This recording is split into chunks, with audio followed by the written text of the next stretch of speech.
भावना, धर्म के स्रोत। भारत में कहानी कहने की परंपरा अत्यंत प्राचीन है। वैदिक काल में इसका उपयोग अनुष्ठानों के मध्य मनोरंजन कार्य हेतु किया जाता था। देवताओं, राजाओं और ऋषियों की कहानियां सुनाना सूत अथवा चारण की जिम्मेदारी थी। कहानियों के भी दो प्रकार थे, पुराण और इतिहास। पुराणों में देवताओं, राजाओं और ऋषियों की कहानियां थी, जिन्हें कहानीकार ने अन्य स्रोतों से सुना था। पुराण यानी प्राचीन। दूसरी ओर इतिहास के अंतर्गत वे कहानियां आती थीं जिन्हें कहानीकार ने स्वयं घटित होते देखा था। इति यानी इस प्रकार, वास्तव में। हास यानी हुआ। रामायण और महाभारत इतिहास की श्रेणी में आते हैं, क्योंकि उनके रचयिता क्रमशः वाल्मीकि और व्यास ने यह दावा किया है कि उन्होंने जिन घटनाओं का जिक्र किया है वे उन्हीं के सामने घटित हुई हैं, बल्कि वे स्वयं भी उन कहानियों में शामिल हैं। इस दृष्टि से पुराण की तुलना में इतिहास कहीं अधिक वास्तविक और लोकप्रिय बन जाता है, क्योंकि कोई भी व्यक्ति ये दावा नहीं कर सकता कि उसने पुराण में वर्णित ईश्वर, उनके लोक और घटनाओं का साक्षात अनुभव किया है। रामायण अयोध्या के राजकुमार राम की कहानी है, जिन्हें राजतिलक की पूर्व संध्या पर पिता दशरथ द्वारा 14 वर्ष के वनवास और उनके स्थान पर सौतेले भाई भरत को राजगद्दी पर बैठाने का आदेश दिया जाता है। राम किसी भी तरह के अफसोस और नाराजगी के बिना पिता की आज्ञा पालन हेतु सहमत हो जाते हैं। उनके साथ उनकी पत्नी सीता और भाई लक्ष्मण भी वनवास पर जाते हैं, जहां उनका ज्यादातर समय ऋषियों से मिलने और राक्षसों से लड़ने में व्यतीत होता है। वनवास के अंतिम वर्ष में राक्षसों के राजा रावण द्वारा सीता का अपहरण कर लिया जाता है, क्योंकि उसकी बहन शूर्पणखा के प्रणय निवेदन को राम अस्वीकार कर देते हैं और जिद पर अड़े रहने के कारण लक्ष्मण उसकी नाक काट देते हैं। रावण सीता का हरण करके लंका ले जाता है।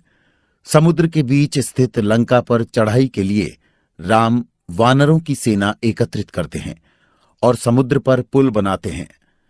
राम के नेतृत्व में वानर सेना लंका पर विजय प्राप्त करती है तथा सीता को सफलतापूर्वक रावण के चंगुल से मुक्त करा लेती है।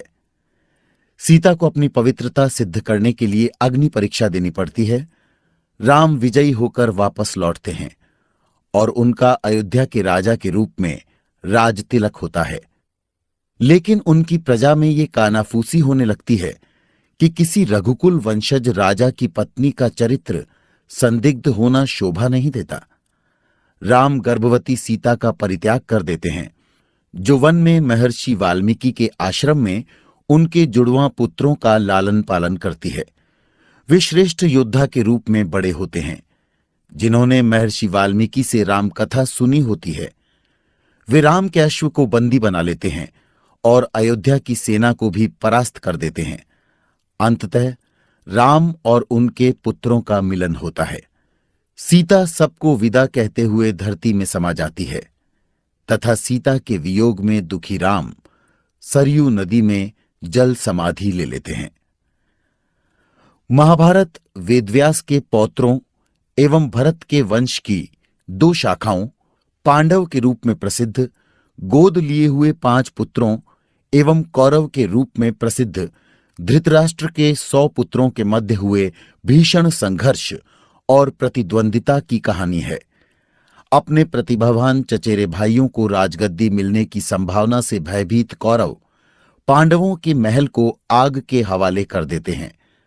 पांडव जीवित बच जाते हैं एवं तब तक वन में छुपे रहते हैं जब तक कि वे पांचाल प्रांत की राजकुमारी द्रौपदी को अपनी पत्नी एवं यदुवंशी राजा कृष्ण को मित्र के रूप में प्राप्त नहीं कर लेते।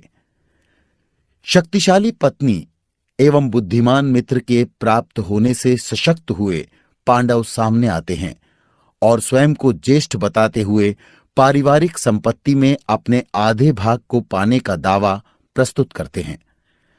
अपराध बोध से ग्रस्त कौरवों द्वारा अनिच्छापूर्वक उन्हें खांडव वन की जमीन प्रदान की जाती है, जहां वे इंद्रप्रस्थ नामक एक शानदार शहर की स्थापना करते हैं। दुर्भाग्यवश वे कौरवों से जुए में सब कुछ हार जाते हैं। अपनी जमीन प्राप्त होने पर भी संतुष्ट नहीं हुए कौरव द्रौपदी को भरी सभा में निर्वस्त्र करने का प्रयास करते हैं। अंततः ये तय होता है कि पांडवों को उनका राज्य तभी वापस मिलेगा जब वे 14 वर्ष का वनवास सफलतापूर्वक व्यतीत कर लेंगे, जिसमें अंतिम 1 वर्ष का अज्ञातवास भी होगा। पांडव अनिच्छापूर्वक तैयार हो जाते हैं। द्रौपदी शपथ लेती है कि वो अपने केशों को तब तक नहीं बांधेगी जब तक उन्हें कौरवों के रक्त से धो नहीं लेती। 12 वर्षों तक तीर्थयात्रियों की तरह भटकने के पश्चात पांडव अपने वनवास के 13वें और अंतिम वर्ष में प्रवेश करते हैं, जिसे वे राजा विराट के महल में सेवकों के रूप में व्यतीत करते हैं। इस निरादर को झेलने और वनवास की सारी शर्तों को पूरा करने के बावजूद कौरव पांडवों को उनकी भूमि वापस करने से मना कर देते हैं और युद्ध घोषित हो जाता है।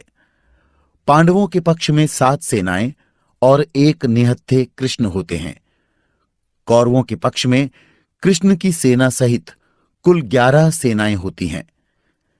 कृष्ण के निर्देशन में 18 दिन तक चले युद्ध में पांडव कौरवों को पराजित करते हैं, उनके रक्त से द्रौपदी के बाल धोते हैं एवं अपना राज्य पुनः हासिल करते हैं। लेकिन उन्हें युद्ध की कीमत चुकानी पड़ती है। वे अपनी समस्त संतानों को खो देते हैं। कौरवों की मां गांधारी कृष्ण को श्राप देती है कि कृष्ण को भी उसकी ही तरह अपने पुत्रों एवं पौत्रों को अपने सामने मरते हुए देखना पड़ेगा, और उसकी भविष्यवाणी सत्य सिद्ध होती है। लंबे एवं सफल शासन के उपरांत पांडव सशरीर स्वर्ग जाने का प्रयास करते हैं, लेकिन केवल युधिष्ठिर को ही इसमें सफलता प्राप्त होती है। जहां उसकी भेंट कौरवों से होती है, तब उन्हें ये एहसास होता है कि ये अपने चचेरे भाइयों के साथ स्वर्ग को साझा करने का संघर्ष है, जिस तरह उनके चचेरे भाइयों ने पांडवों के साथ धरती को साझा करने के लिए संघर्ष किया था। पुराणों और इतिहास का सबसे प्रारंभिक संदर्भ 2800 वर्ष पूर्व शतपथ ब्राह्मण में मिलता है। हालांकि हमें उन कहानियों के बारे में कोई जानकारी नहीं है जो उस समय सुनाई गई थीं। हो सकता है कि उनमें राम और कृष्ण की भी कहानियां हों, पर हम दावे के साथ कुछ नहीं कह सकते। शताब्दियों तक मौखिक रूप से प्रसारित होने के बाद लगभग 2000 वर्ष पूर्व इन कहानियों को रामायण और महाभारत नामक संस्कृत महाकाव्यों के रूप में परिष्कृत और पुनर्गठित किया गया। कहानियों के इन परिष्कृत और पुनर्गठित रूप को आज हम मूल पाठ के रूप में मान्यता देते हैं।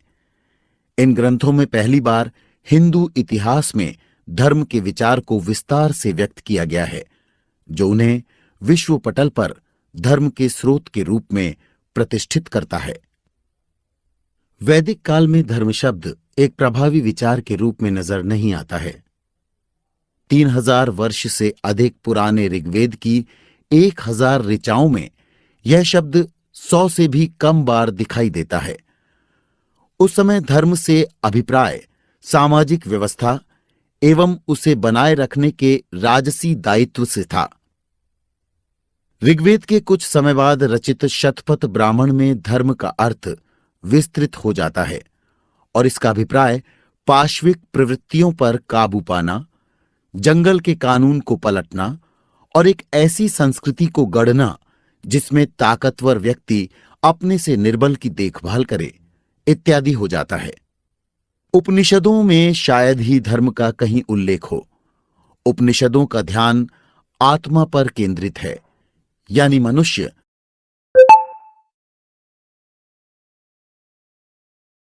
मनुष्य तन का वह बुद्धिमान निवासी जो अपने भीतर के पशु के साथ मनुष्य के संघर्ष का साक्षी है।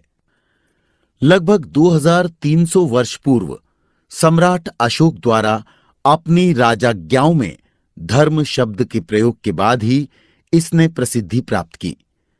धर्म का यूनानी भाषा में अनुवाद यूसेबिया के रूप में किया गया, जिसका अर्थ है देवताओं, राजाओं और अभिभावकों की आराधना करना, और अरमाइक भाषा में इसका अनुवाद क्यूथ के रूप में किया गया, जिसका अर्थ है सत्य।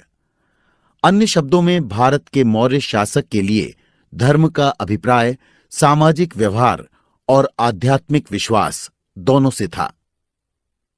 इसके बाद के 500 वर्षों में कई ग्रंथ पाठ दृष्टिगोचर होते हैं, जिन्हें सामूहिक रूप से धर्मशास्त्र के रूप में जाना जाता है, जिनमें धर्म की व्याख्या एक सामाजिक दायित्व के रूप में की गई, जो कि व्यवसाय, वर्ण धर्म, जीवन के चरण, आश्रम धर्म, व्यक्तित्व, स्वधर्म, शासन, राजधर्म, स्त्रीत्व, स्त्री धर्म और योगित्व, मोक्ष धर्म पर आधारित था।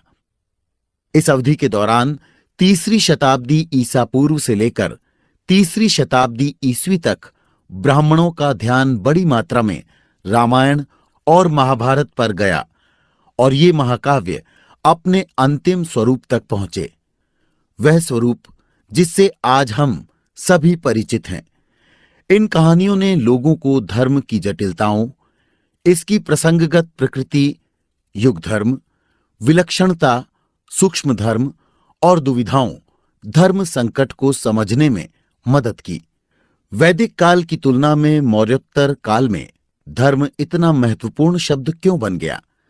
इस विचार को आम जनता तक पहुंचाना ब्राह्मणों के लिए क्यों महत्वपूर्ण था? क्या इसका बौद्ध धर्म से कोई लेना देना था अथवा इसका शासन व्यवस्था से कोई संबंध था? महाकाव्यों का निर्माण। वेदों में एक अच्छे जीवन के लिए प्राणियों की दिव्यता का सदैव आह्वान किया गया है। हमें यह बताया गया है कि यज्ञ नामक अनुष्ठान को यदि भलीभांति संपन्न किया जाए तो इसके पुण्य लाभ के रूप में मनुष्य को जीवनोपरांत स्वर्ग की प्राप्ति होती है। सांसारिक जीवन और उससे जुड़ी समस्त बातों का महत्व 2500 वर्ष पहले उस समय घट गया जब बुद्ध ने इस संसार को दुखों के स्थल के रूप में वर्णित किया।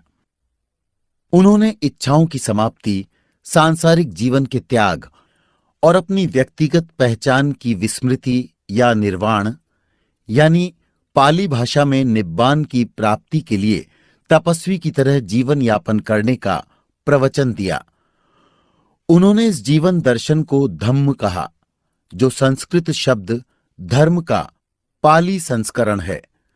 उस समय वैदिक जीवन दर्शन से मूलभूत रूप से अलग था, जो धर्म को सामाजिक व्यवस्था और राजसी दायित्वों के साथ जोड़ता था। बौद्ध भिक्षुओं ने बुद्ध के विचारों को धम्मपद यानी धम्म के मार्ग के रूप में प्रचारित किया। इस बौद्ध ज्वार का सामना ब्राह्मणों ने धर्मशास्त्र की रचना और संकलन करके किया, जिसमें विवाह, गृहस्थी, सामाजिक दायित्व और सांसारिक जीवन को अधिक महत्व दिया गया था। ये दो शक्तिशाली और समानांतर विमर्श थे, जो एक साथ विकसित हुए और जिन्होंने बाद में भारतीय दर्शन को आकार देने में महत्वपूर्ण भूमिका निभाई।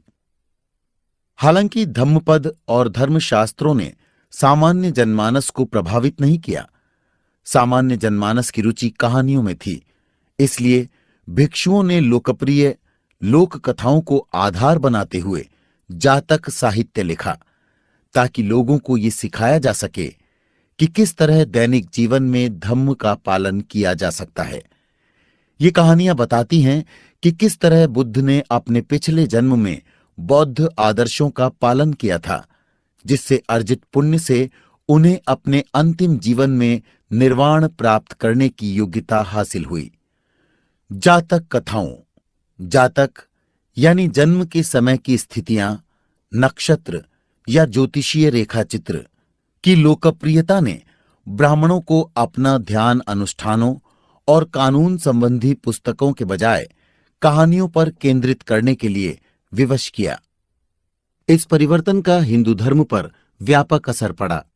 रामायण और महाभारत जैसे आख्यान केंद्रीय भूमिका में आ गए, जिसने कहानी आधारित पौराणिक हिंदुत्व को जन्म दिया, जो कि प्राचीन एवं अनुष्ठान आधारित वैदिक हिंदुत्व से काफी भिन्न था। यह परिवर्तन मौर्यकाल एवं गुप्तकाल के मध्य में हुआ, जिस समय उत्तरी भारत पर भारतीय यूनानी यानी यवन राजाओं के साथ साथ मध्य एशिया से आए कुषाण राजाओं का शासन था। इसी अवधि के दौरान बौद्धों और ब्राह्मणों दोनों ने राज व्यवस्था के साथ जुड़ना आरंभ किया। बौद्धों की दृष्टि में राजा बौद्ध धम्म का संरक्षक था। उनकी नजरों में बुद्ध द्वारा स्थापित मठवासियों का वरिष्ठता क्रम राज व्यवस्था से ऊपर था। ब्राह्मण मत के अनुसार धर्म में राजा का शीर्ष स्थान है। वह धर्म का संस्थापक भी है और संरक्षक भी। राजा को दिशा निर्देश देने के लिए महाकाव्य हैं, जिनमें राज परिवारों और उनके द्वारा किए गए संघर्षों की कहानियां मौजूद हैं। लगभग 1500 वर्ष पूर्व, जब गंगा के मैदानों में गुप्त वंश का साम्राज्य था, तब राम और कृष्ण को अवतार के रूप में प्रतिष्ठा प्राप्त हुई। वे अनश्वर एवं अनंत विष्णु के इस पृथ्वी पर नश्वर और परिमित स्वरूप थे। इसके साथ ही दो पृथक महाकाव्य रामायण और महाभारत एक बड़ी कहानी विष्णु पुराण के 2 अध्याय बन गए। महाकाव्यों में वर्णित सांसारिक घटनाएं एक दिव्य लीला का हिस्सा थी और जिनके ब्रह्मांडीय निहितार्थ थे। राम और कृष्ण एक ही दिव्य अस्तित्व के 2 स्वरूप बन गए, जो भिन्न संदर्भों में भिन्न तरीके से कार्य करते हैं। एक सरल से त्रेता युग में अवतार लेता है और दूसरा तुलनात्मक रूप से भ्रष्ट द्वापर युग में। एक राजा के रूप में तो दूसरा राजा को राजगद्दी पर आसीन कराने वाले यानी किंग मेकर के रूप में कार्य करता है। इस संरचना ने धर्मशास्त्रों के एक मौलिक सिद्धांत को दर्शाया। जब तक धर्म का उल्लंघन नहीं होता, स्थान यानी देश, समय यानी काल और व्यक्ति यानी पात्र के साथ नियम कभी भी बदल सकते हैं। इस प्रकार धर्म कोई विधि व्यवस्था नहीं थी, बल्कि ये मानव अस्तित्व का एक तरीका था। ये जंगल के कानूनों को पलटने की मनुष्य की क्षमता से जुड़ा हुआ था। शतपथ ब्राह्मण के अनुसार धर्म शक्तिशाली व्यक्ति की नैतिक सत्यनिष्ठा से जुड़ा हुआ है, ताकि वो निर्बल लोगों की मदद कर सके। वहीं दूसरी ओर अधर्म पाश्विक प्रवृत्तियों के समक्ष मनुष्य के घुटने टेकने से संबद्ध है, ताकि वह निर्बल का शोषण कर सके। यह तभी हो सकता है जब हम मनुष्य की असुरक्षा की भावना से उपजे अहम अथवा अहंकार को जान सकें। उपनिषद हमारा ध्यान आत्मा की ओर आकर्षित करते हैं, जो कि असुरक्षा की भावना से मुक्त है। पौराणिक साहित्य में राम और कृष्ण को आत्मा के मूर्त रूप या अवतार के रूप में देखा गया है। बुद्ध की ही तरह राम और कृष्ण पूर्ण रूपेण संतुष्ट हैं, क्योंकि वे इच्छाओं से परे हैं। हालांकि उन्होंने बुद्ध की तरह संन्यास नहीं लिया। राम और कृष्ण दोनों ही अपने सामाजिक संदर्भों के अनुरूप सांसारिक जीवन में व्यस्त रहे। वे उन लोगों की पीड़ा और अज्ञानता के बारे में चिंतित हैं जो अहम से मुक्त नहीं हैं और जिन्होंने अभी तक आत्मा को नहीं पहचाना है। दूसरे शब्दों में इन 2 महाकाव्यों ने ऋग्वेदों की सांसारिकता, उपनिषदों के रहस्यमय ज्ञान और धर्मशास्त्रों के दिशा निर्देशों को एक साथ प्रस्तुत किया। वाल्मीकि की रामायण में राम धर्म के अवतार या प्रतीक हैं। व्यास की महाभारत में कृष्ण पांडवों को उन नैतिक और नीतिपरक मुद्दों को सुलझाने में सक्षम बनाते हैं जिन्हें आमतौर पर धर्म संकट कहा जाता है। चूंकि उनकी कहानियों को सदियों से सुनाया जा रहा है, अतः धर्म शब्द की पुनरावृत्ति हजारों बार हुई है। इन महाकाव्यों ने सामान्य जनमानस की कल्पनाशीलता को झकझोर कर धर्म को समझने में उनकी सहायता की और धर्म शब्द को हिंदू शब्दावली का एक सामान्य शब्द बना दिया। महाकाव्यों का प्रसार एवं उनमें हुए परिवर्तन। रामायण और महाभारत में वर्णित कथानक जातक कथाओं में भी देखे जा सकते हैं, जो इस तथ्य को उजागर करते हैं कि एक समान कथाएं ब्राह्मणों और भिक्षुओं दोनों को ज्ञात थीं, लेकिन बौद्ध धर्म में इन कथाओं का अलग तरीके से उपयोग किया गया।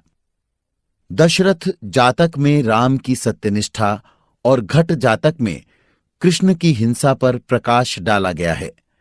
जैनों ने भी इन कहानियों का इस्तेमाल जैन मत के प्रचार प्रसार हेतु किया और इसीलिए जैन मत में जहां राम को अहिंसा